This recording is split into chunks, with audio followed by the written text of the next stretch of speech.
আসসালামু আলাইকুম, আমি নাসরিন ব্লগার। আমার আরেকটি নতুন ব্লগ ভিডিওতে সকলকে স্বাগত জানাচ্ছি।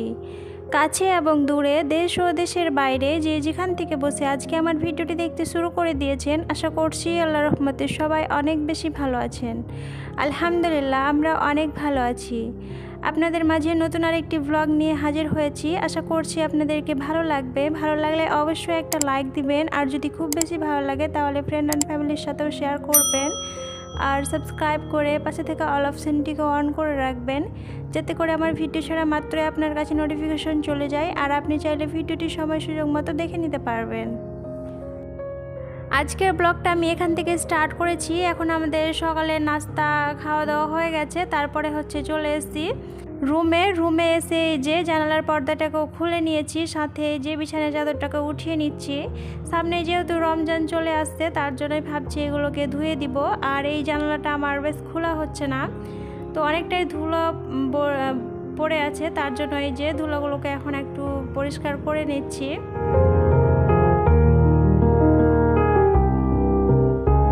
যে সকল আপু ভাইয়ারা আমার ভিডিওটির সাথে আছেন, এখনও একটা লাইক দেননি, সবার কাছে একটাই অনুরোধ, প্লিজ ভিডিওটিতে একটা লাইক দিয়ে ভিডিওটি কন্টিনিউ করবেন।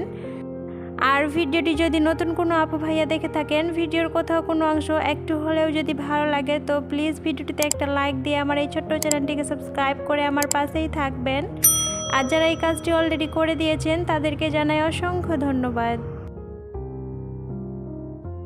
আমাদের এখানে দুইটা রুম। আমরা যে রুমটাতে ঘুমাই সেই রুমটাতে আমি ভালো করে পরিষ্কার করে নিয়েছি, তারপরে চলে এসেছি এই রুমটাতে। এই রুমে এসে উপরে ঝুল ছিল, ঝুলগুলোকে আমি ঝেড়ে নিয়েছি, সাথে ঘরটাকেও পরিষ্কার করে নিয়েছি। এই যে এটা রুমের বাইরেটাতে মোটা সফট টাইপের কার্পেটগুলো বিছানো আছে, তো এটাতে আমি এই ব্রাশটা দিয়ে পরিষ্কার করি। তো ব্রাশটা দিয়ে পরিষ্কার করলে দেখা যায় কি উপরে শুধু ধুলোটাই যায়, আর সব কিছুই যায় না ভালো হয়ে। তো আমি এই ঝাড়ুটা দিয়ে পরিষ্কার করে নিচ্ছি। এই ঝাড়ুটা দিয়ে পরিষ্কার করলে অনেক সুন্দর হয়ে পরিষ্কার হয়ে যায়। তো পরিষ্কার করে তারপরে ঘরটাকে একটু মুছে নিচ্ছি সাথে।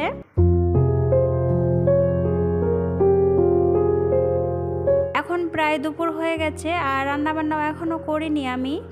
তো ভাবছি এগুলো কাজ সেরে আগে গোসলটাও সেরে নিব, আর সাথে অনেকটি কাপড়ও ভিজিয়েছি, কাপড়টিও ধুয়ে নিব, তারপরে রান্না করব। এদিকে অনেকটাই গরম পড়েছে, গরমে অনেক কাজ সেরেছি। তো ইনায়ের বাবা আবার নামাজ পড়তে গিয়েছিল, নামাজ পড়ে যখন আসছিল তখন এই যে আমাদের জন্য এগুলো নিয়ে এসছে। তো ইনায়া তো নিয়ে নিয়েছে ওরটি, আর এই যে আমারগুলো এইগুলো আমি এখন খেয়ে নিব। তো এগুলো খেতে কিন্তু অনেক ভালো লাগছিল, ঠান্ডা ঠান্ডা ছিল। খেয়ে আমি গোসলও সেরে নিয়েছি, সাথে অনেকটি কাপড় ছিল, কাপড়টিও ধুয়ে নিয়েছি। তারপরে দুপুরে রান্না করতে আসলাম। তো আজকে রান্না করব আলু দিয়ে চিকেন রান্না করব। তার জন্য এই যে আলুগুলোকে আমি ছিলে নিয়েছি, তো গোটা গোটা করে রেখেছি, অর্ধেকটা করে। তো এই যে আলুগুলোকে আমি ফ্রাই করে নিচ্ছি। আলুগুলো আমার ফ্রাই করা হয়ে গেছে এক সাইডটা, আমি এবার উল্টে নিচ্ছি। আর এই যে আলুগুলো আমার ফ্রাই করা হয়ে গেছে, এবার আমি উঠিয়ে নিলাম একটা বাটিতে সবগুলো আলুকে।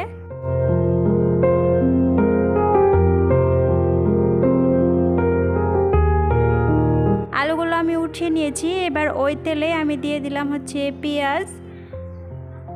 তো পেঁয়াজগুলোকে দিয়ে আমি এই যে ফ্রাই করে নিচ্ছি হালকা করে।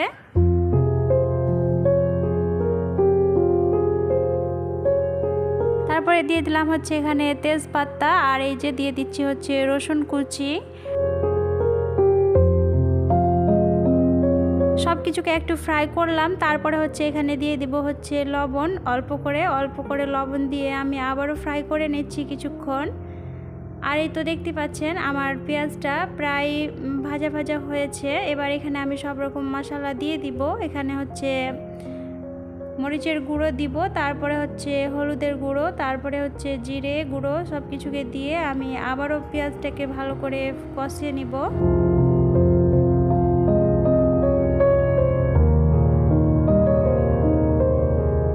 মশলাগুলো আমার ভালো করে কষানো হয়ে গেছে। এবার আমি এখানে দিয়ে দিব চিকেনগুলোকে। তো সবগুলো চিকেন আমি এখানে দিয়ে দিচ্ছি, তারপরে হচ্ছে আবারও কিছুক্ষণ কষিয়ে নিব।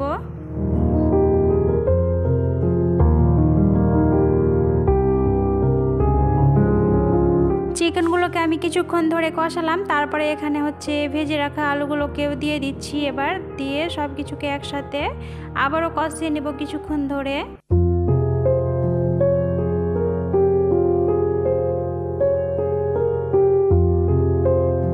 তো সবগুলো আলুকে দিয়ে দিয়েছি, এবার আবারও কষিয়ে নিচ্ছি কিছুক্ষণ ধরে। এবার আমি এটাকে কিছুক্ষণের জন্য ঢাকনা দিয়ে ঢেকে রাখবো, এটা কিছুটা সেদ্ধ হবে।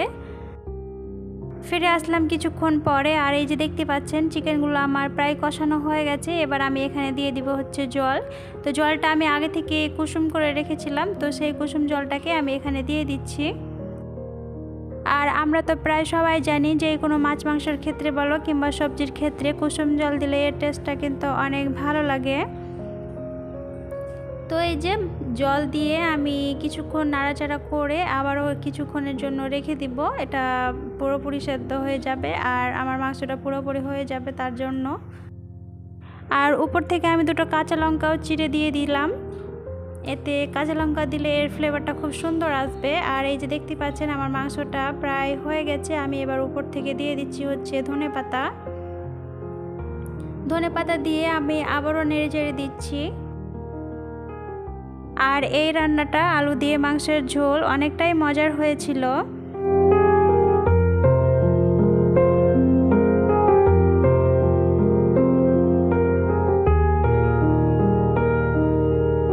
আর এই যে এটা হচ্ছে রাত্রিবেলা হচ্ছে আমি পর্দাগুলোকে লাগিয়েছি, সাথে বিছানাটাকে করে নিয়েছি, এখন অনেক ভালো লাগছে। আজকের মতো ভিডিওটা এই পর্যন্তই। আল্লাহ হাফেজ, আসসালামু আলাইকুম।